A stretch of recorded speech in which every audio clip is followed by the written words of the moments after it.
Gen Z ఆందోళనలతో అట్టుడికిన పొరుగు దేశం నేపాల్లో శాంతి స్థాపనకు అండగా ఉంటామని ప్రధాని మోదీ హామీ ఇచ్చారు.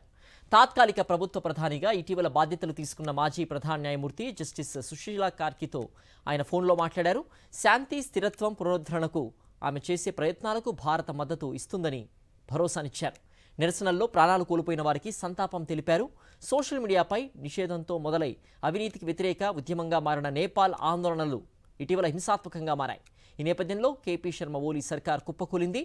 తాత్కాలిక ప్రభుత్వ అధినేతగా జస్టిస్ సుశీలా కార్కిని జెన్జీ ఎంపిక చేసింది. గత శుక్రవారం ఆమె ప్రధానిగా ప్రమాణ స్వీకారం చేశారు. తాత్కాలిక ప్రభుత్వ ప్రధానిగా ఇటీవల బాధ్యతలు తీసుకున్న మాజీ ప్రధాన న్యాయమూర్తి జస్టిస్ సుశీలా కార్కితో ఆయన ఫోన్లో మాట్లాడారు. శాంతి, స్థిరత్వం, పునరుద్ధరణకు ఆమె చేసే ప్రయత్నాలకు భారత మద్దతు ఇస్తుందని భరోసానిచ్చారు. నిరసనల్లో ప్రాణాలు కోల్పోయిన వారికి సంతాపం తెలిపారు. సోషల్ మీడియాపై నిషేధంతో మొదలై అవినీతికి వ్యతిరేక ఉద్యమంగా మారిన నేపాల్ ఆందోళనలు ఇటీవల హింసాత్మకంగా మారాయి. ఈ నేపథ్యంలో కేపీ శర్మ ఓలీ సర్కార్ కుప్పకూలింది. తాత్కాలిక ప్రభుత్వ అధినేతగా జస్టిస్ సుశీలా కార్కిని జెన్జీ ఎంపిక చేసింది.